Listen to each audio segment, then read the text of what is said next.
I felt the pudding long before I smelled it. That will sound strange unless you have spent as many winters in as many kitchens as I have. Certain foods give off a kind of intention, a promise that hangs in the air even before the steam. Bread hums duty, oranges sing memory. A Christmas pudding properly made, properly wished over, beats like a small drum. Somewhere in the country that night, a drum had gone quiet too soon. The bells on the sleigh gave a neat answer to the stars, and I leaned the runners toward the silence. We crossed hedgerows trimmed with frost and fields lying under white quilts. A narrow river kept its own counsel, speaking in low glass. On a low hill stood a manor house that had learned to be generous. Windows warm, chimneys steady, a yard full of boot tracks, drawing maps of chores and errands and secrets. Candles stood in ranks along the dining table like patient soldiers waiting for orders. Garlands sagged a little under the weight of oranges. In the kitchen, flour dusted every conversation. A pudding cloth hung like a captured flag. The trouble announced itself in a hush at the center of the busiest room. No one had called for it. Hush appears when a plan has failed in public. The cook, who had shoulders like a good dresser and hands that knew what time felt like, lifted the lid of the great pudding pot. Steam rose, honest and empty. The cloth sagged.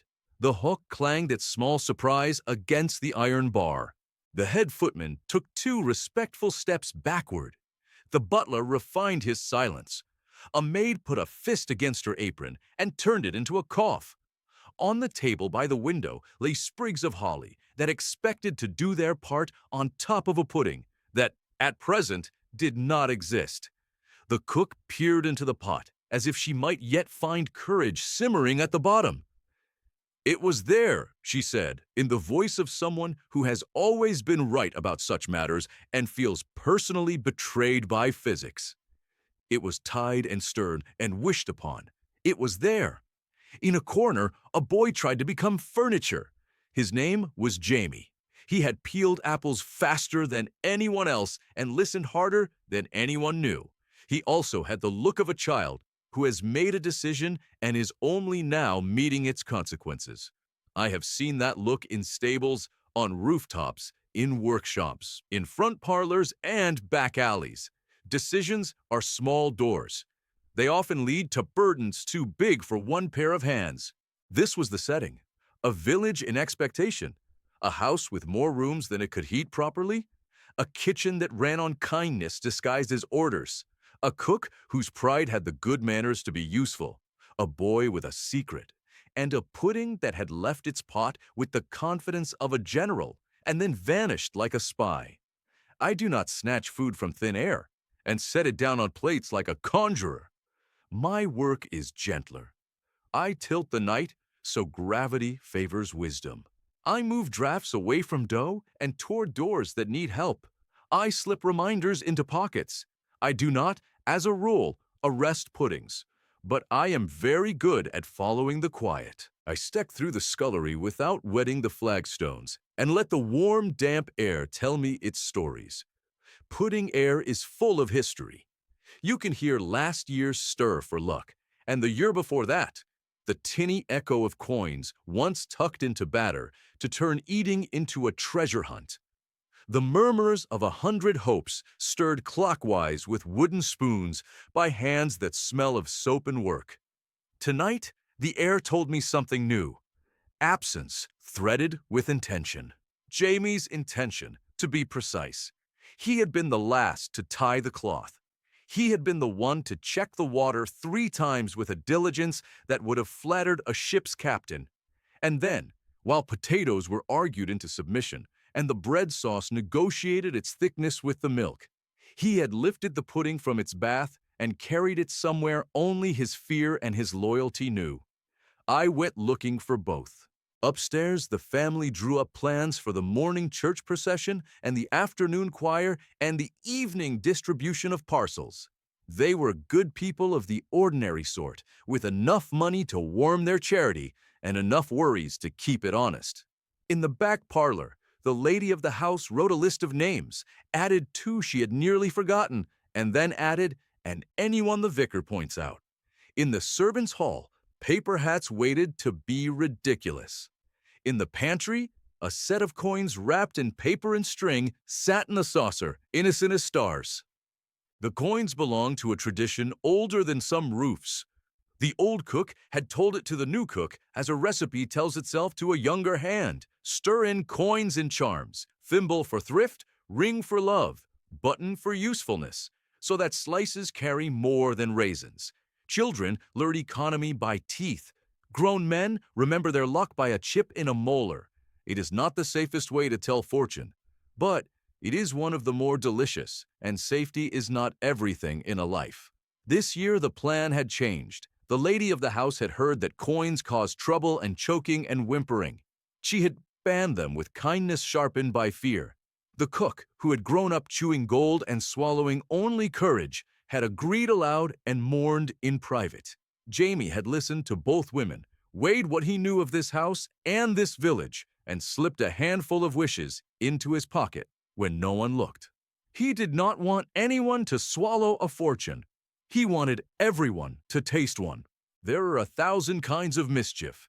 The worst is selfish. This was not that. He had wrapped the coins in parchment, tied them into a neat string with lengths between them like bells, and tucked the chain into the pudding just as it was tied. If the string were pulled from the center a handspan before slicing, the coins would come up attached, ready to be redeemed for whatever promise the family chose.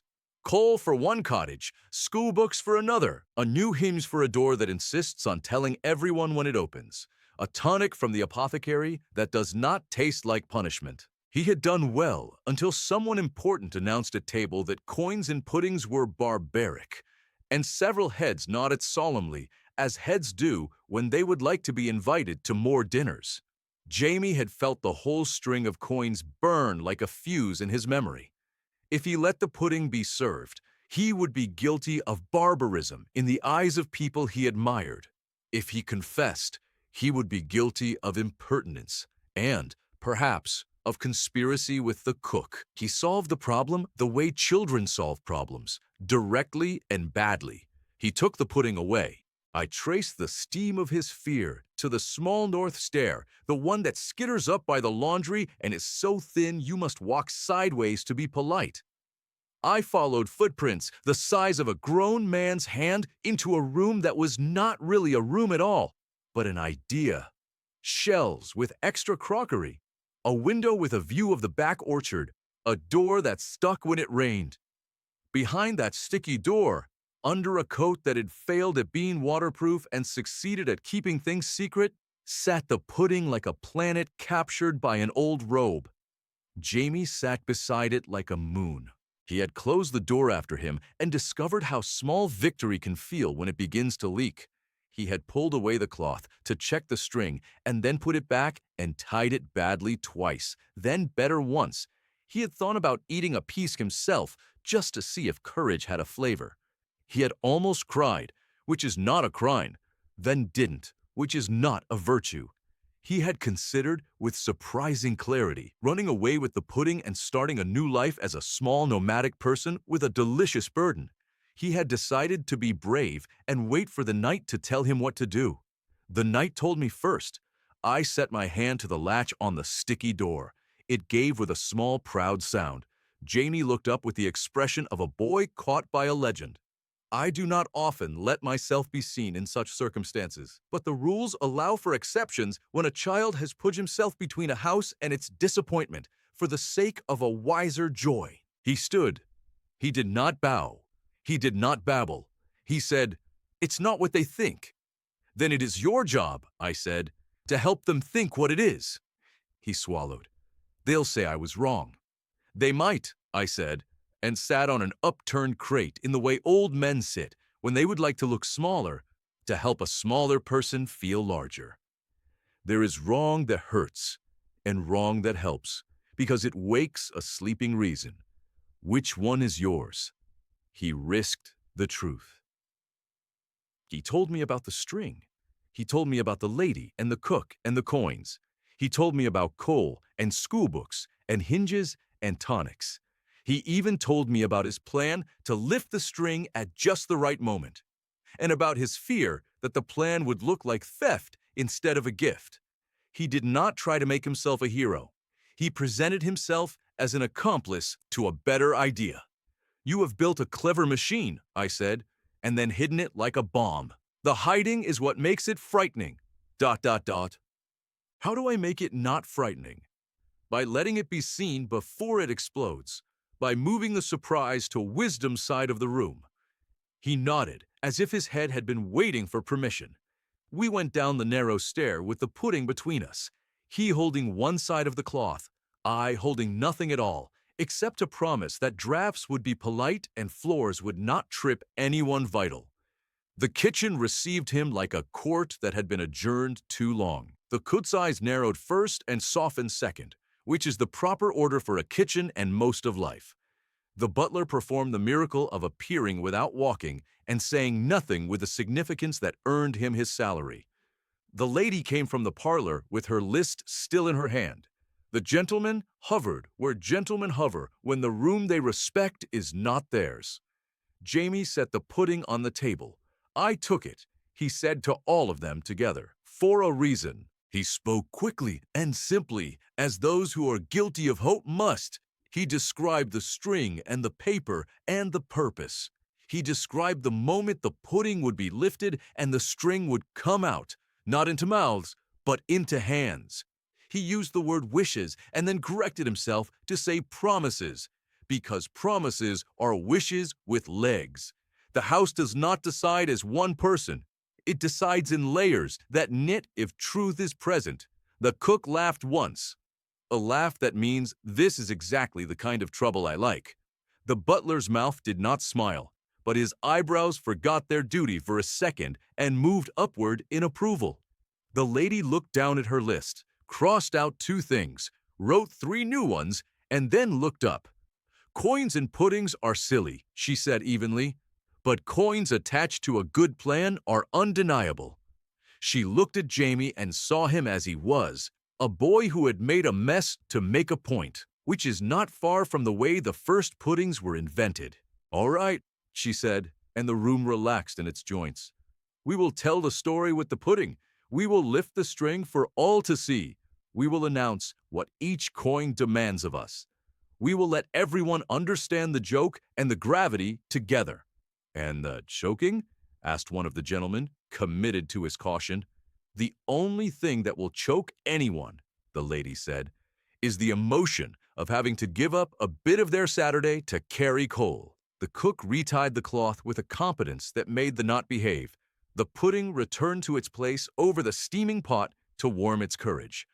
Jamie took his hands off his pockets and put them to work. The kitchen resumed its conversation with the holiday. "I cannot claim that I arranged all this. I loosened a door and guarded a staircase and reminded a list of its proper priority. The rest belonged to a small boy and a house willing to be better than last year." Evening rolled the village up to the manor like a fine rug. Boots stamped, coats shook off their white shoulders. Candles were lit in proper order. The dining room filled with the sound of families adjusting to chairs that were not theirs and enjoying it anyway. I have learned to hover near ceilings when pudding happens. You see more of life from there. The butler entered with the dignity of a man lending ceremony to something already sacred. Behind him came the cook, holding the pudding high.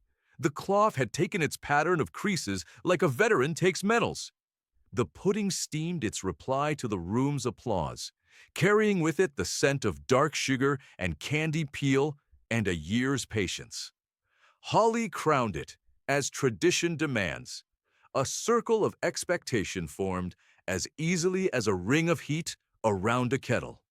At a small nod from the lady, the cook set the pudding down, untied the cloth, and lifted the basin. The pudding held together the way a brave plan holds together when everyone can see it.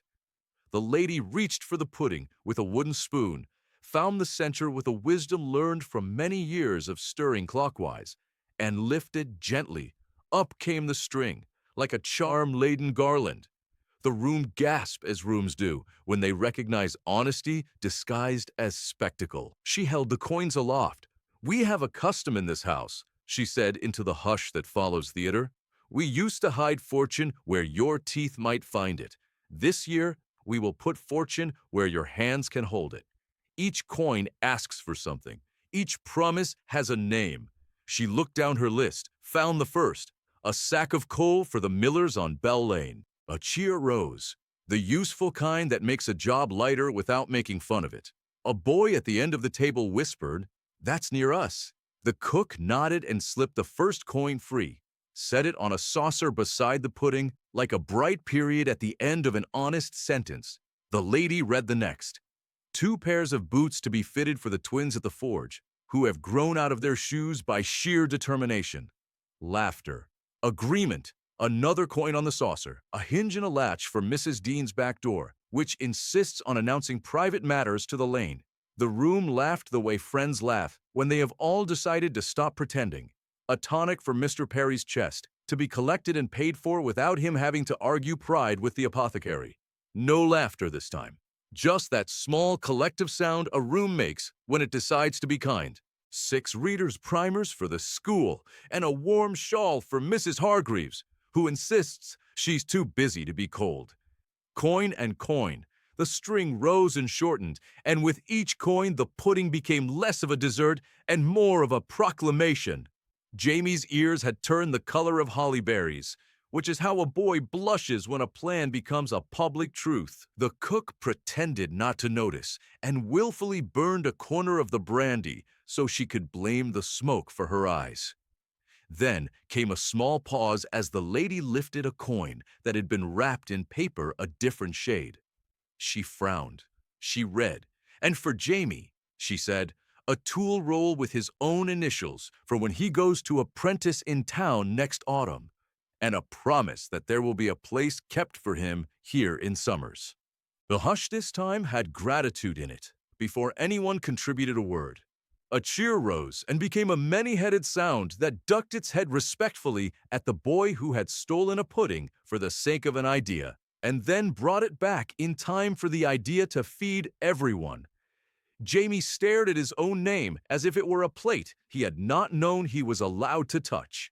The butler, who was secretly in charge of the coins, as he was secretly in charge of most things, placed that one on the saucer with particular ceremony. We moved to the slicing. Pudding parted politely under a sharp knife.